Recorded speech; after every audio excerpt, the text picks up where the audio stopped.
And I am ready to introduce our next speaker. I'm going to invite Jay, there he is, to join us. I'm going to invite him to share his desktop as well so we can make sure that it's all working.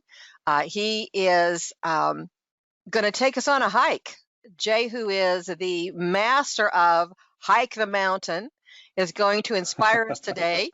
So with that, I can hear you, I can see you, and we can see your slides. So we are okay to go. Jay, I'm turning it over to you. All right. Well, thank you so much, Pam. I do appreciate the opportunity to be a part, and I want to thank everybody for joining us today. Today, as we're going to have an opportunity to talk about, ultimately, we want to talk about how to create outstanding team culture in your practice and what that looks like. For me, I don't come with any type of medical background. The only medical background I have is from actual sports injuries that I have gotten through the years playing football and baseball. So I'm not going to be able to speak into any expertise when it comes to how to treat somebody. I can tell you how I have been treated in the past, and I appreciate everybody and what you do to help make people get better. But I want to start as we kind of begin a journey today. I want us to, come on, there we go. So we talk about the outstanding team culture. I'm going to start with a big number. And this big number is 4,606,510. For me, what that represents is how many steps it would actually take to complete the entire Appalachian Trail, which goes from Georgia to Maine. And for me, when I turned 40 years old, I set a goal to hike the entire Appalachian Trail by the time that I turned 50. And I got to be honest with you, I haven't completed that goal. I'm 53, but I have completed, of those 4,606,510 steps, I have completed all the way from Georgia to Connecticut, which is a little over 3 million steps. So I've only got about a 1.5 million plus steps to go, and actually going to be heading out on the trail here in a couple of weeks, the end of November, the first, going to be going out there the end of November, first couple of weeks of December, going to be hiking. And some of the things I have learned is this, and I want to set this hiking thing up because I believe when it comes to company culture is that creating the type of company culture, the culture you want in your individual practice, in your office with your team, is probably one of the most daunting mountains that you have to climb in your organization. And I've had the opportunity over my 3 million plus steps to take some incredible steps on that journey. This is a picture of me out hiking one of the weeks that I was out, and this is up in the Roan Highlands up in North Carolina, and going up into Roan Mountain. And this section of the trail right here has the greatest amount of grassy mountaintops. In other words, grassy balds is what they call them. And you can see for miles and miles and miles. And one of the things I've learned from hiking is that most great journeys in life, just like in hiking, are going to take a lot of time and a lot of effort. You can see a lot of things when you're out on the trail. You can see a lot of people's pictures and things like that, but until you actually get out there and do it, great journeys are going to take time and effort. Same on the journey of creating outstanding culture is going to take time and effort. Another picture, I show you this. This is actually me on spring break. This is in April, about 9 years ago, and I'm standing just below Clingman's Dome in the Great Smoky Mountains in Tennessee. I just got off the phone a few minutes ago before this picture was taken, talking to my wife. My wife and kids were down in Beaufort, South Carolina, enjoying the sun and the beach, everything with my in-laws. And me and my hiking buddy were up in Tennessee there in the Smokies. And April, it snowed 12 inches before we went to bed that night, got up, and it snowed another 10 to 12 inches overnight. And so as we were hiking, we enjoyed our spring break up there on the Smoky Mountains. And one of the things I remember from this is that, you know what, things are never quite as easy as we think they're going to be. We're always going to face challenges. We're always going to come up to obstacles and things in our life, and whether that's personally or whether that's professionally. And So I want to encourage you. One of my favorite speakers, David Goggins, says this. He says, "In life, we have to learn to embrace the suck, and that's just the way life is sometimes."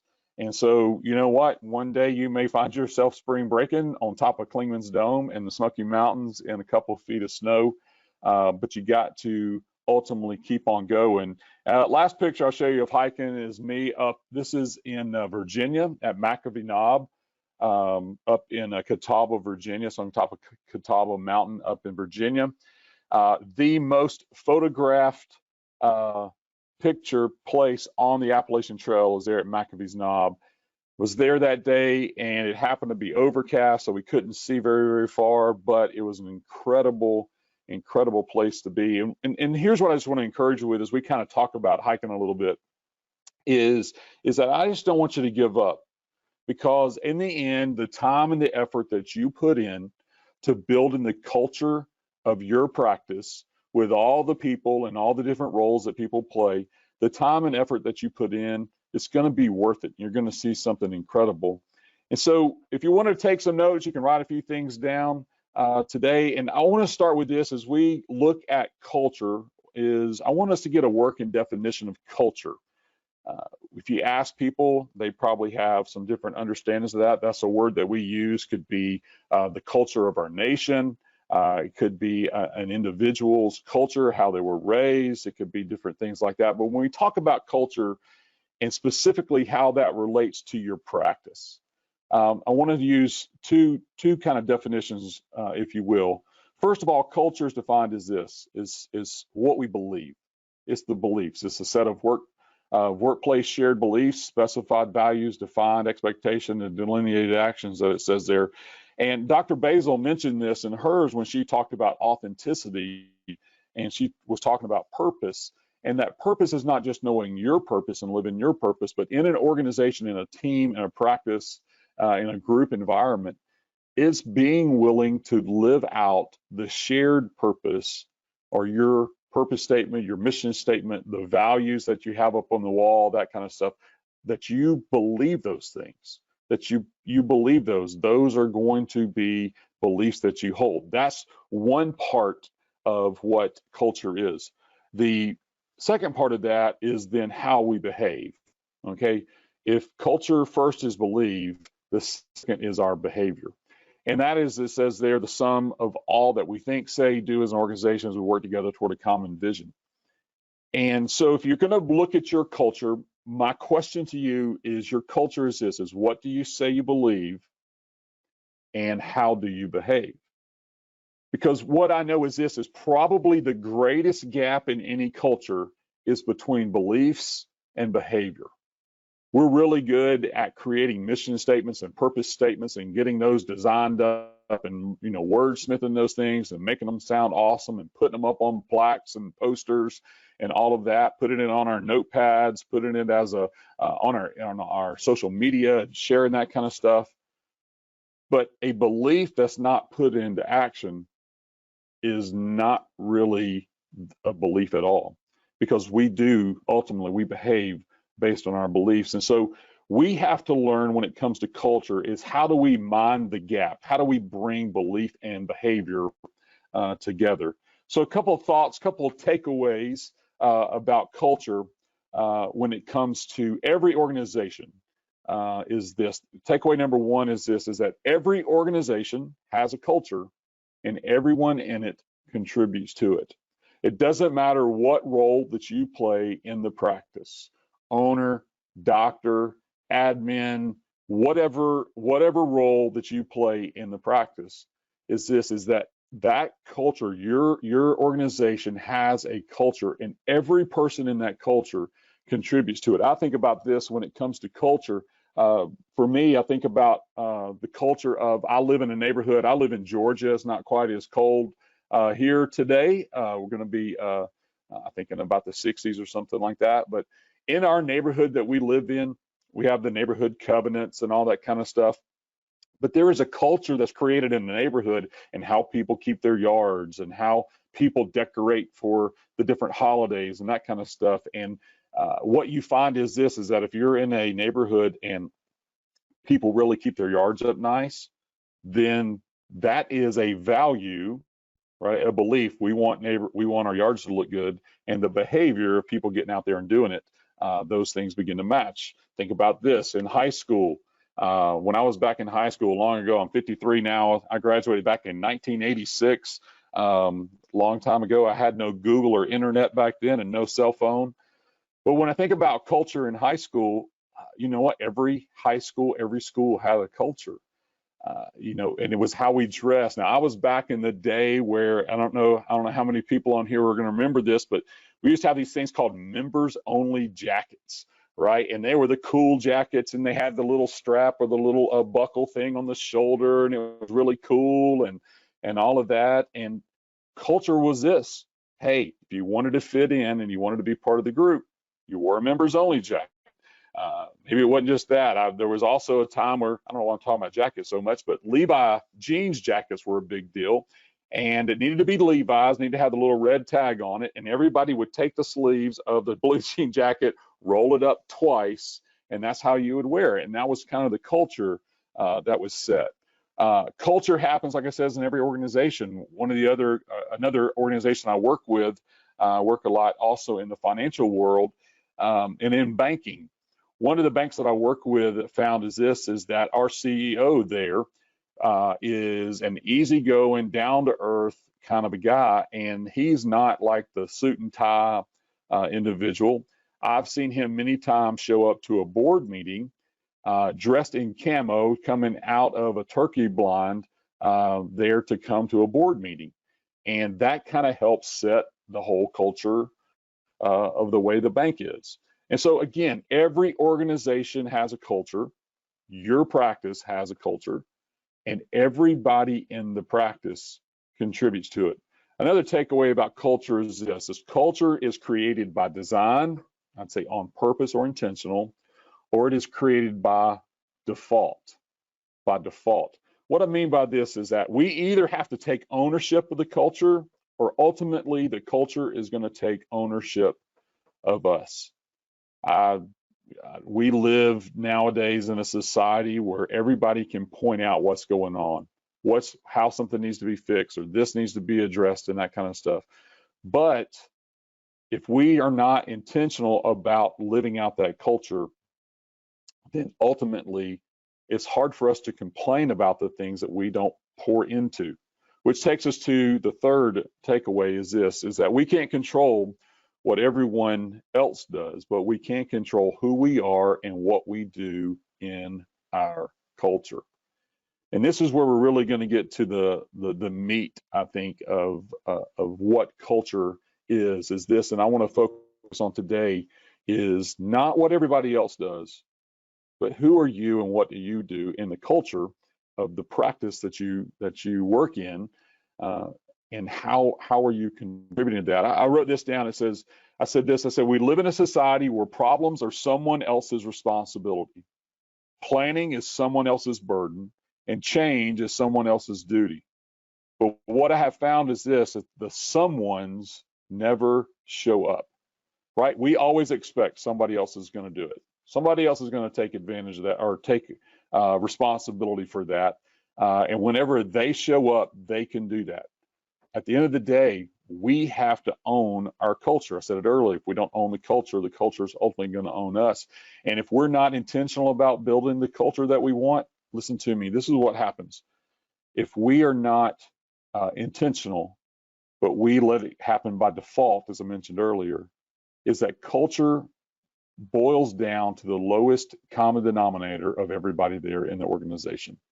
And so we get the least as opposed to the best. So culture, what influences culture? What are those influences?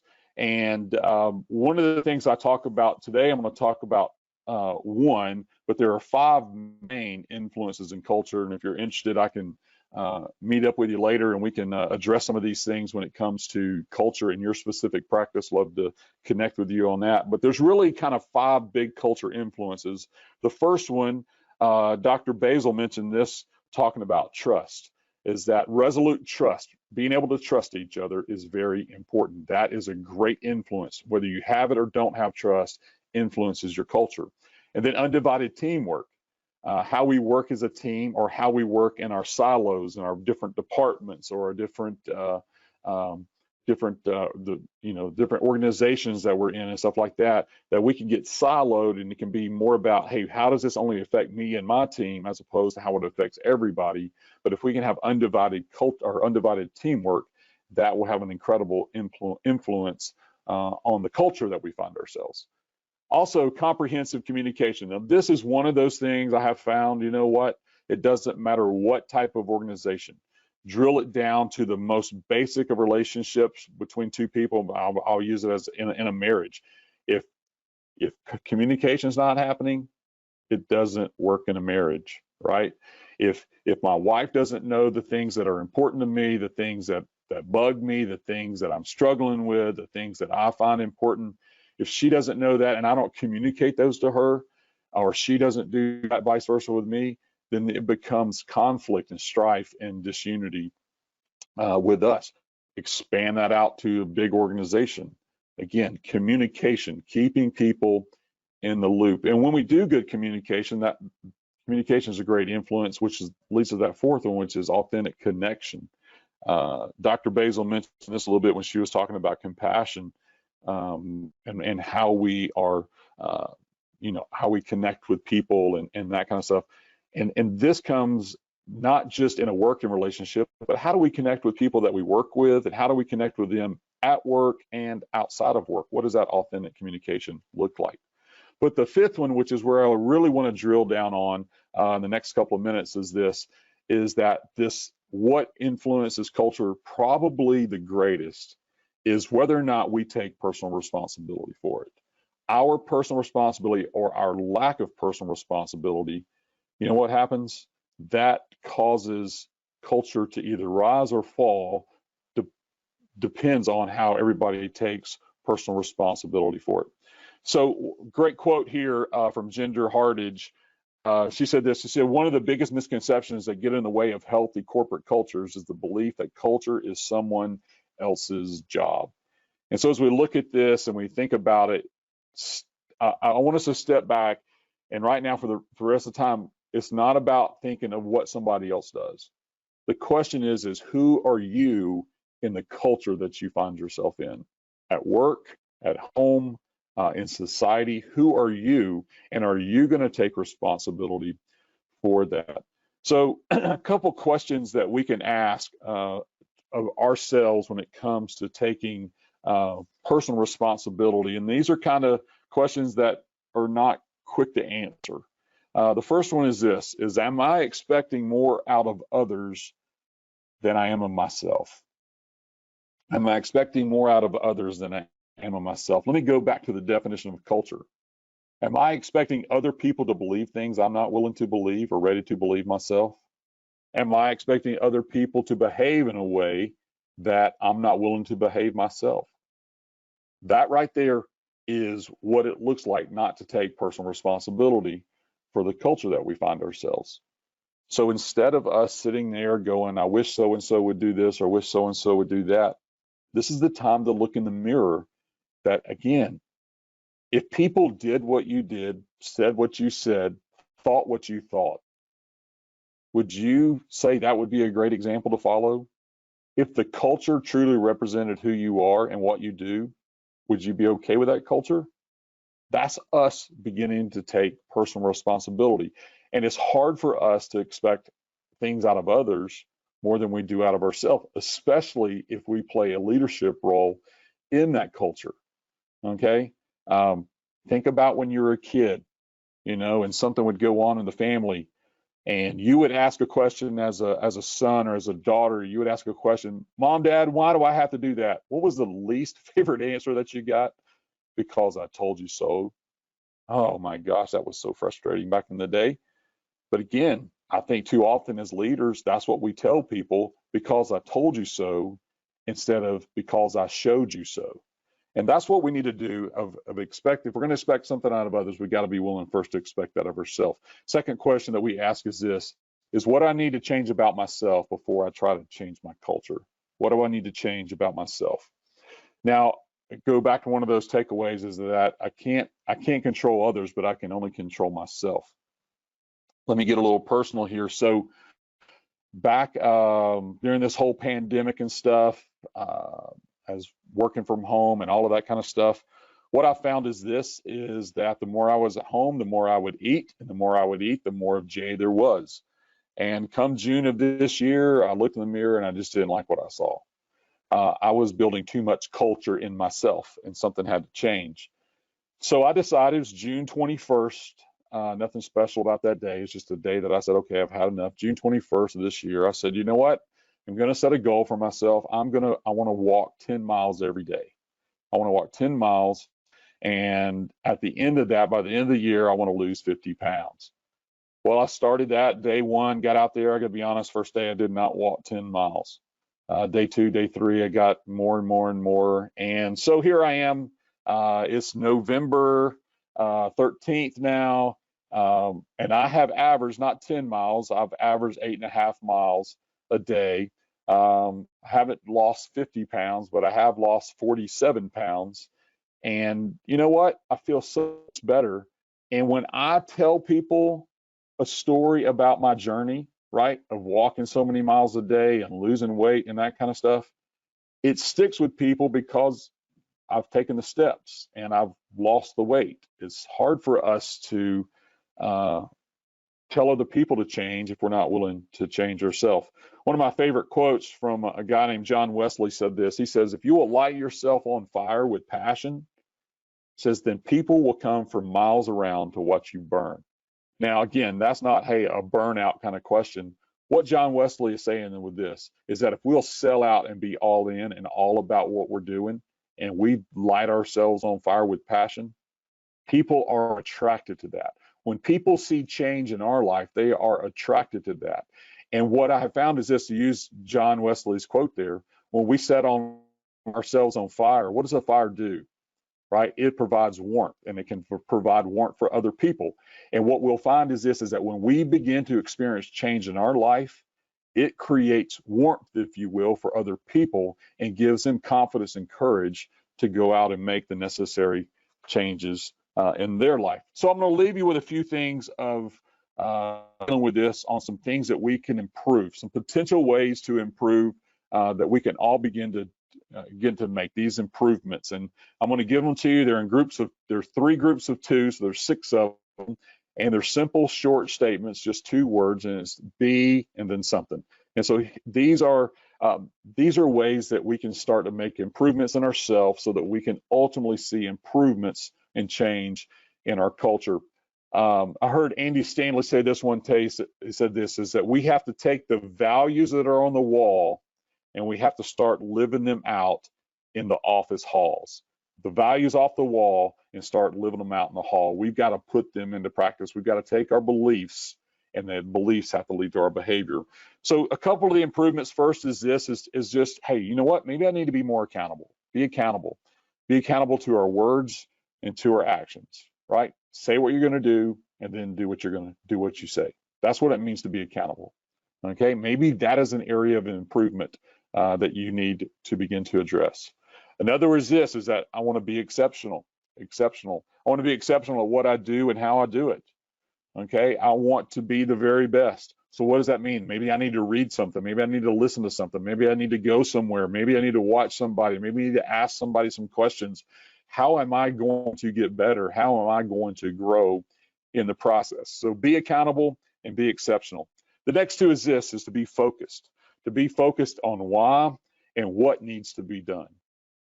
I don't know if you've ever read Simon Sinek's book, Start With Why, but he said this, is that when we understand our why, it brings clarity to what we need to do and how we need to do it. Another one of my mentors from afar, John Maxwell, said this. He says, when we know our why, it helps us understand our way, how we get to do things. So we need to be focused. Why am I doing this? Goes back to the authenticity that Dr. Basil talked about there, of understanding our purpose, right? Is to provide this service for individuals, to help people who are hurting to get better, whatever that may be for your individual practice and how you communicate that. but be focused on why you need to do things and what needs to be done with that. But also this is not just be focused, but be flexible, baby. This is an area of improvement. We need to be flexible with people and with processes, right? Sometimes we think the way that we do things is the only way to do things. And so we need to learn to be flexible, because you know what I have found is everybody's different. We can't, as a leader, you can't lead everyone the same way because everybody's different. You know, if you're a carpenter and the only tool that you have in your toolbox is a hammer, you know how you view everybody? As a nail, but they're not. And I'm gonna tell you what, you use a hammer on somebody who's not a nail, it's painful, okay? But we need to be flexible with people and with the processes that we implement. The next group, the last two here is we need to be quick and we need to be slow. First, we need to be quick to share the credit with other people. In an office, in a practice, you know what? The great things that are accomplished come because somebody, not just one person, everybody had a piece and part in that. And especially as a leader, we need to step back and be quick to share the credit. And you can do that verbally with somebody. You can do that through an email. You can do that privately. You can do that publicly, but share the credit. And then secondly, there is to be slow to pass the blame, okay? As things go on, especially you in a leadership role, if you're going to be in that role, you need to be willing to take responsibility. You own the mistake, okay? And when you own the mistake, then you get the opportunity to own how it's getting fixed, okay? So be quick to share the credit and be slow to pass the blame. So those are 6 improvements. Be accountable, be exceptional, be focused, be flexible, be quick, be slow. So I would ask you, you know, maybe this afternoon, take some time and ask yourself this question: which 1 or 2 of those things, of those improvements, do you need to spend some time on and begin to make the necessary steps to see change in those areas? I love what Jim Rohn said this. He says, the only person you are destined to become is the person that you decide to be. Again, I can't control everybody else in my culture, but I can control who I am and what I do in my culture. Who are you going to decide to be? And your decision of who you're going to decide to be, you know what, is going to turn into the destiny of who you become. So who are you going to be? That's the question. Who are you going to be for creating outstanding culture? I started with this number, 4,606,510 steps. That's how many steps it takes to complete the Appalachian Trail. But what I have found is the more important number is number 1. It's 1 step at a time is the only way you're going to complete and become the type of culture that you want to see. You do that 1 step at a time in your life, right? The only way I'm ever going to one day step on top of Mount Katahdin in Maine is because I take the next step. Thank you so much, Jay. It was definitely inspiring, and I'm going to hike this afternoon, I think. And Jay, I want to thank you so much for your time. It was very inspiring, and it's been wonderful having you here today. So thank you so much for your time.